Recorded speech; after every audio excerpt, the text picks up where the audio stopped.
Olá!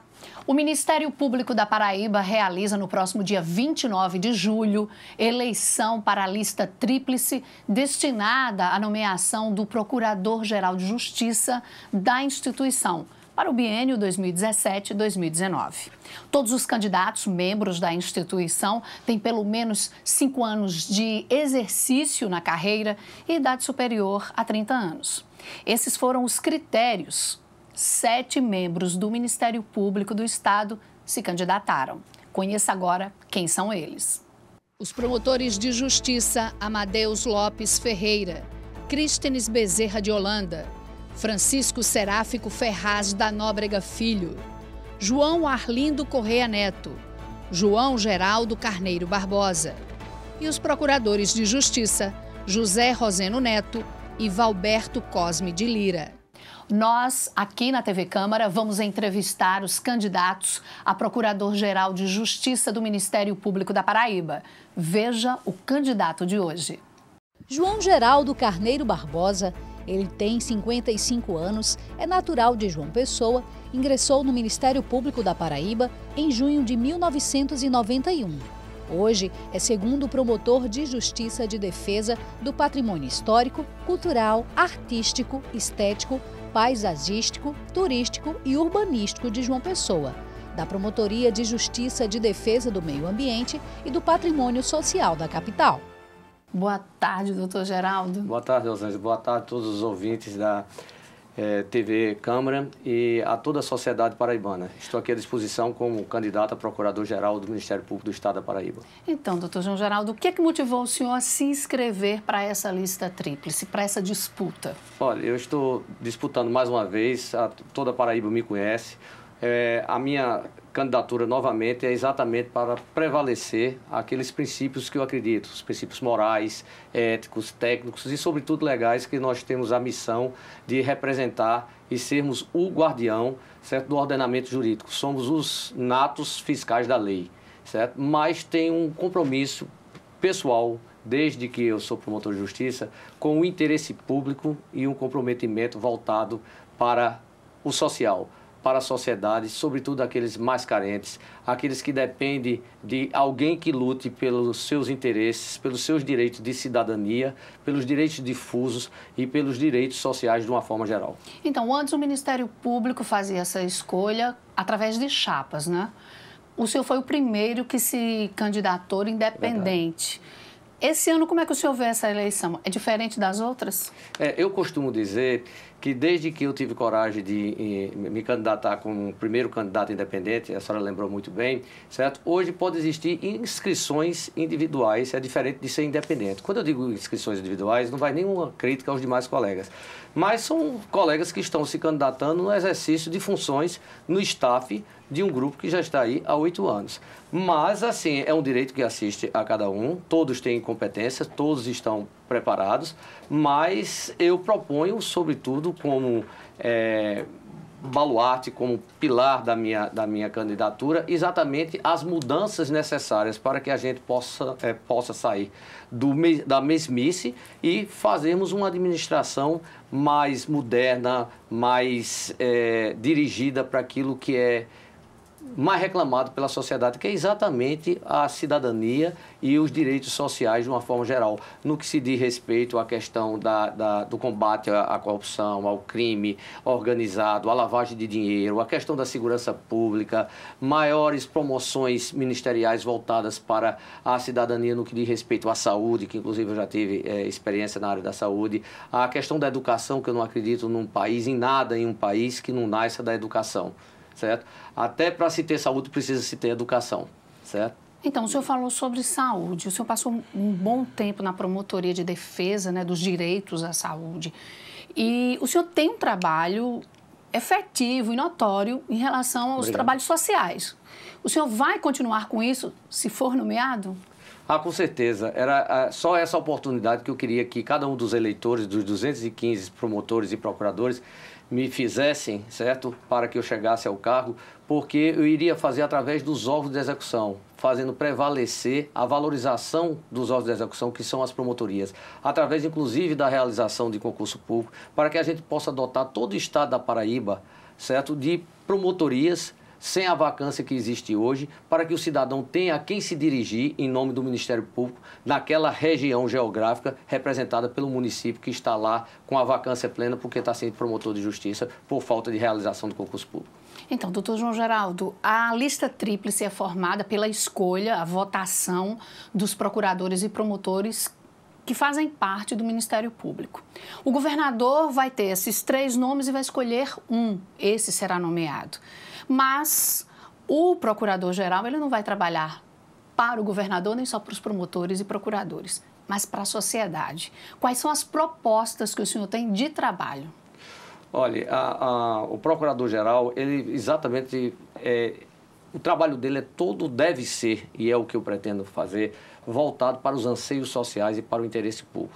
Inclusive com assento no Tribunal de Justiça, porque o Ministério Público, o Procurador-Geral, tem assento no Pleno do Tribunal de Justiça, colocando e pontuando as posições ministeriais em todas as situações que reclamarem o interesse público, naturalmente, e que tiveram aquelas demandas de maior evidência, mais polêmica e tudo. Ou seja, jamais trabalhar com o silêncio ministerial. A presença do Ministério Público, certo, deve ter a visibilidade que hoje é reclamada pela sociedade. Pretendo investir muito na ampliação dos trabalhos, certo, do GAECO. Certo? Que é o nosso setor que faz toda a parte voltada para a questão de coibir, de investigar, certo? E fazer os trabalhos necessários.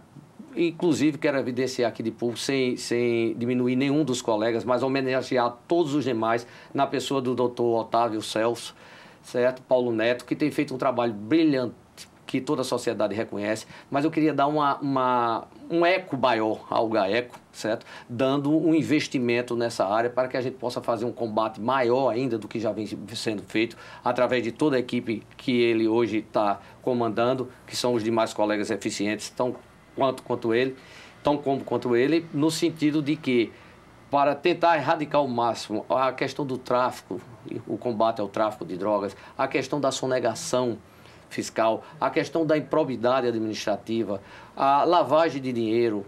Nós temos hoje o crime organizado em quadrilhas, certo? Tudo isso a gente precisa investir mais ainda. Qualquer investimento que tenha sido feito até hoje, na minha visão, ainda é pouco do que eu pretendo fazer. Todas essas propostas estão aí escritas? Eu sei que o senhor trouxe Estão. aí. Esse aqui é o meu folderzinho de campanha, certo? Aqui é a carta que eu fiz aos colegas promotores, eleitores, e fiz uma carta também a cada um dos servidores, porque eu gostaria de deixar bem claro para toda a sociedade paraibana que eu sou desprendido de qualquer vaidade. A minha vaidade e a minha autoridade reside na cidadania, certo? Porque a cidadania é uma autoridade que eu exerço 24 horas por dia. E como promotor de justiça, eu só exerço no meu expediente, senão, do contrário, eu estaria abusando da autoridade. E fiz uma carta também aos servidores, porque eu sou servidor público, o meu cargo é aquele de promotor de justiça. E aqui estão 36 propostas, que uma se complementa à outra, para poder fazer o que eu chamo exatamente, certo, da questão de garantir a toda a sociedade, pela minha administração, ações voltadas para a alternância de poder, transparência, meritocracia e probidade, certo? Com a independência necessária. Doutor João Geraldo, de uma maneira objetiva, o senhor foi assessor técnico de vários procuradores. Qual é o perfil do procurador-geral que o senhor acredita que dá certo? Eu fui, por quase 10 anos, assessor de procurador-geral, mas em posição extremamente técnica, não sem participação de qualquer política interna.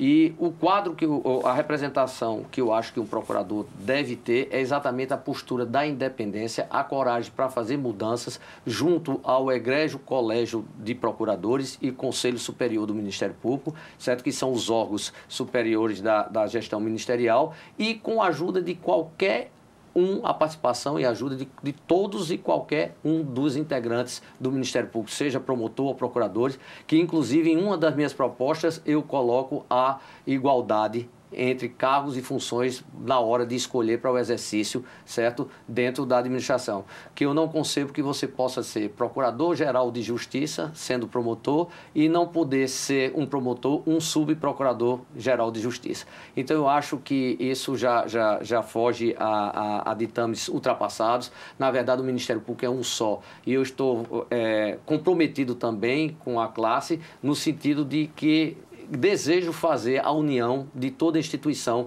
que eu acho que já é notório também para a sociedade, que quando se parte para a manutenção de uma política de grupo, de projetos pessoais, certo? Isso não é bom para a instituição, isso não é bom para a sociedade, isso não é bom para ninguém. Então, eu proponho ser um Procurador-Geral de Justiça da sociedade paraibana. Para finalizar, o senhor tem 6 concorrentes. Que pergunta o senhor faria a eles? Qual é o tema indispensável? Bom, é muito simples, Rosângela. A minha pergunta é o seguinte: eu fui o primeiro Procurador-Geral de Justiça, eu fui o primeiro candidato a Procurador-Geral de Justiça que coloquei, certo, logo em evidência e com toda transparência, na exposição das minhas propostas para todo o colégio eleitoral, promotores e procuradores de justiça. E essas 36 propostas, certo, todas elas foram encaminhadas, inclusive por e-mail, no primeiro dia de inscrição, que eu fui o primeiro a me candidatar. Que eu quero lembrar mais uma vez aos meus colegas promotores que meu número é 1, vote 1. E nessas circunstâncias, certo, o meu comprometimento, que eu aqui já falei, é de fazer com transparência e fazer com meritocracia e fazer com compromisso uma gestão voltada para a sociedade. Então, a minha pergunta para todos os outros candidatos é muito simples. Se eu fui o primeiro a colocar, certo, essas propostas e que, ao meu ver, e no assistir de toda a sociedade, todos os colegas estão também com essas mesmas propostas, eu pergunto por que ao longo de 8 anos que os colegas candidatos estão aí, não as colocaram em prática, certo? E por que se negar a oportunidade a esse candidato que há 8 anos pede, certo, para, em nome dos interesses da sociedade, colocar em prática as mudanças necessárias? Ou será que se precisa mais 2 anos para se completar 10, para se continuar sem fazer e o Ministério Público continuar na mesmice? E a outra pergunta é que eu fui o primeiro a falar em união. Se todos estão falando também em união, então o meu diagnóstico é mais do que certo. Ou seja, está havendo uma certa desagregação interna na instituição, para a qual eu não colaborei, porque eu não faço parte do staff ministerial há mais de 8 anos. Então, penso eu que o eleitor saberá fazer essa distinção. Penso eu que o senhor governador, no direito pleno constitucional que tem de escolher entre qualquer um dos que vierem a compor a lista, o faça na plenitude do seu direito, certo? Acho que é inquestionável isso, tanto juridicamente como institucionalmente, isso está no texto da Constituição, e também leve em consideração a desproporcionalidade, certo, que o candidato que vos falo nesse momento tem sem exercer nenhum cargo, totalmente descompatibilizado há 8 anos, concorrendo com candidatos que estão exercendo, inclusive, os cargos da gestão atual, só afastados de férias e de licença. E gostaria de terminar dizendo a todos que eu também sou o único candidato que continuo trabalhando, certo, durante a eleição. Mas aquilo que Deus permitir, aquilo que a sociedade quer, o governador vai saber escolher. Mas eu quero agradecer e pedir humildemente a cada um dos meus colegas, a cada um da sociedade que conheça um colega, que possa ser testemunha do meu trabalho, se assim entender, certo? Que faça, às vezes, de junto comigo, fazer um coro e pedir esse voto que eu estou precisando para chegar, quem sabe, no primeiro da lista e não ter nenhuma discussão. Muito obrigado a todos que estão me ouvindo, muito obrigado à sociedade paraibana, muito obrigado a você, Rosângela, e a toda a equipe que faz esse programa. Obrigada, doutor João Geraldo, e boa sorte. Muito obrigado também. A eleição está marcada para o próximo dia 29 de julho e vai acontecer das 8 da manhã às 4 horas da tarde no Auditório Procurador de Justiça Edgardo Ferreira Soares, localizado no edifício sede do Ministério Público da Paraíba, aqui no centro de João Pessoa. A votação será por meio do voto eletrônico, presencial e plurinominal. 215 membros, procuradores e promotores de justiça aptos a votar poderão escolher até 3 nomes entre os 7 candidatos. O resultado será divulgado assim que o processo de votação for encerrado. Após a apuração, os 3 candidatos mais votados formam a lista tríplice que é encaminhada ao governador Ricardo Coutinho para a escolha do Procurador-Geral de Justiça. O governador tem 15 dias para fazer o anúncio. A posse do novo procurador para o biênio 2017-2019 acontece um mês depois da eleição, no dia 29 de agosto. Muito obrigada pela sua audiência.